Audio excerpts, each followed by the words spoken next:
So, about 9 months ago, I was still living in Grimsby.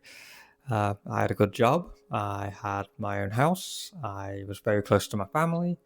All this sounds like really good things, right? But something didn't feel right to me anymore when I was living there. I felt like I wasn't doing much. I was doing the same thing over and over and over again. So 9 months ago, I made a pretty radical decision. I decided to pack my life into two suitcases and move 6,000 miles away to here, to Kobe, Japan. So, yeah, my name is Adam, and this is how I started my life in Kobe. So, before I go any further, I want to be really clear about something. This isn't a UK is terrible video. It's certainly not an I hate Grimsby video. Grimsby is my hometown. It's where my family live. It's where I grew up. It's where my roots are, and a perfectly good place to live in the UK. I know a lot of people make fun of Grimsby, but generally it's not a bad place to live. So yeah, there I had a 3 bedroom terrace house. I actually still own it. I decided to rent it out before I came here, just to help me out getting started. Had a small garden, lots of character, the kind of place you slowly make your own over time. I had it since 2019 and I loved it. I also had a good job working in advertising, promoting a local business. I liked the people I worked with. I knew what I was doing. I was comfortable in the role. Work was challenging for the most part, but enjoyable. Sundays were predictable in the best way possible. I would always go round to my parents' house with my siblings, have a nice Sunday roast with the family. Overall, a lovely time. And yeah, there's also things I just generally loved about living in the UK, like fish and chips every Friday. I really miss my local fish and chip shop. I miss it a lot more than I expected being here, to be honest. But yeah, familiar streets, familiar faces, the feeling of knowing exactly where you belong. Life wasn't falling apart, life wasn't stressful, it wasn't wrong. But somewhere along the way, my days started blending together and it became work, home, weekend repeats. Nothing was bad, but nothing was new either. I was sort of stuck in a rut. Not unhappy, but I could see my future and it was starting to look exactly like the present. I could see the next 5 years, then the next 10, and they would look exactly like I was back then. And for me, that felt uncomfortable, and I always had these dreams of living abroad. So I thought, why not? Let's take a risk. So I'm always usually asked, why Japan? And honestly, it wasn't some perfect lifelong dream or a vision board and a 5 year strategy that brought me to this conclusion. Japan's always kind of been there in the background of my life. As a kid, of course, it was the games, the anime, your Final Fantasies, your Nintendo games, your Pokemon, all that stuff. And as I got older, it became about the history, the culture, and it was always something I had an interest in, and something I just watched videos about constantly, and something I thought that would be a cool place to visit one day. But didn't really think much beyond that until one day at work. Everyone was talking about holidays I've just been on or booked, and I realised something that kind of shocked me. I realised I hadn't taken a proper holiday in years, since my early 20s. Not because I couldn't afford it, not because I didn't have time, but because life just kind of got in the way. I lived pretty frugally, so I actually had money saved up, so almost on a whim, and I'm sure my work colleagues could testify to this. I kind of booked flight to Japan, a couple of hostels, and a few weeks later, I was in Tokyo, just exploring the place. And yeah, it was kind of everything that everyone always says it is.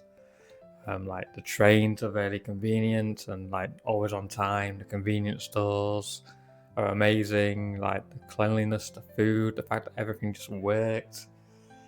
But what really got me wasn't all this like big flashy stuff. It was like the quiet moments, the nature, the feeling of being somewhere completely unfamiliar, where I had to slow down and actually pay attention. And when I came back to the UK, I couldn't shake this thought: why don't I try living there? At first, I kind of like dismissed it. I told myself, stop, you're being ridiculous. You've got a house, you've got a job, a stable life. Let's not throw that away for a stupid dream. But the thought didn't go away. I started learning a bit more Japanese. I watched way too much Japan YouTube, falling down rabbit holes like how would you get the visa, language schools, and what life there was actually like. And about a year later, I went back again, this time for the Japanese Grand Prix at Suzuka.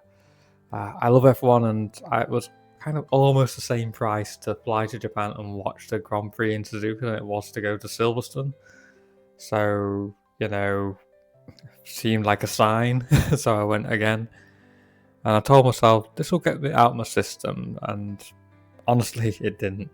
I came back from the trip and I realised something kind of important. I didn't want to live a life where I was constantly wondering, what if I tried? And then this is when it stopped being like a nice idea to start to become a real, slightly terrifying plan. So the first decision I had to make was like, where should I live in Japan? And I'm always asked this question, why did you decide on Kobe? Why not like Tokyo or Osaka or Kyoto or Nagoya even? And to be honest, I don't really have like this romantic, perfectly planned answer for this.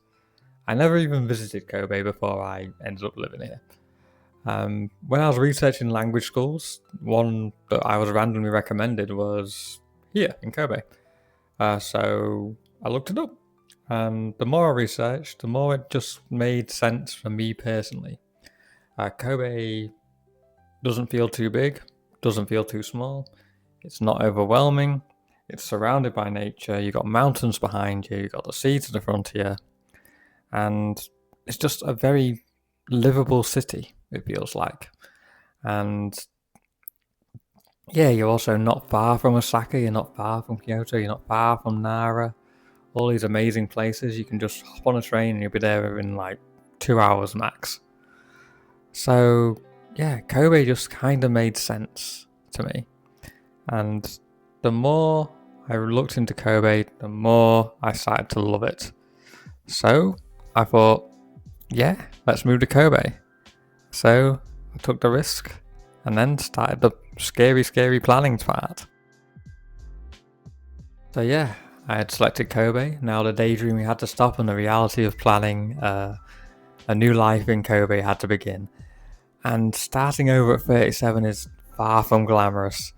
It's visas, it's paperwork, it's Google searches like how do you open a Japanese bank account at 2 a.m. in the morning. I had to make some real decisions like what do I do with my house? How much money is enough? What happens if this goes wrong? What do I do about my car finance? What do I do with all my furniture? All this stuff. And yeah, there were definitely setbacks along the way, like documents were done wrong. The car finance itself was a nightmare. So yeah, loads of like big setbacks. There were moments where everything felt like it was a lot harder than it needed to be. And the doubts, they were constant. Doubts like, am I too old to be starting over again? Am I throwing away everything I have worked for and a life that a lot of people may even kill for? And also, what if I fail? Like, what if I make this big risk and it all collapses? Now, I didn't ignore these questions. I tried to plan my best around them. I made sure I had like safety nets, such as renting my house out and having a little bit of income from that to make sure I'm not got no money when I made the trip. But yeah, even though I had these safety nets, it didn't stop the fears I had going into this move. And I remember even on my first night here in Kobe, alone in my tiny apartment, I actually cried the first night I was here. I generally thought, I've made a mistake. What have I done? So if you ever moved somewhere new and felt that, just remember it's a very normal feeling. It's very human to feel that way. So that night, I let myself feel it and then brushed myself off and went for a walk. And on that walk, obviously, you don't know the language at that point. You're kind of stumbling around everywhere, just trying to find your bearings. And I stumbled across this like little small shrine, and just completely by accident. And standing there, I felt really calm. Not certain, but calm. I felt like I'm ready. I'm ready for the challenge of starting my life over again here at the age of 37 in a completely new country while trying to learn a new language as well. So yeah, somewhere along the way, Kobe stopped feeling like the place I'd moved to and started to feel like a real home. It wasn't like one big moment that made me feel that way, it's all the little small ones, like weekend hikes up into the mountain behind the city, getting a bit lost sometimes, like stopping, enjoying the view, just realising how lucky I am to have this on my doorstep. Spending the weekend exploring with my lovely girlfriend, finding new little spots, new views, new routines that feel like ours. Language school has been a huge part of it too, making friends from all over the world, all of us beginners at something, and all a bit lost in trying to learn the language, all trying to build a new life here in our own way. It's humbling and it's very exciting. Every day still comes with a lot of challenges, and the language, the paperwork, the moments where I feel completely out of my depth. But those challenges are a part of what makes me feel alive now. And then there are little comforts like my favourite little curry spot where I can have my favourite curry every week. I even have my own little points card. It's really amazing. But it's just that familiarity. It's like having new routines again, but just different ones to the ones I had back home.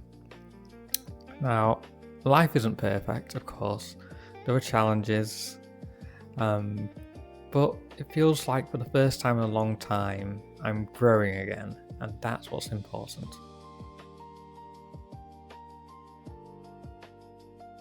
So yeah, that's how I ended up here. So starting something new at this stage of my life is also very scary, but it's also been one of the best decisions I ever made.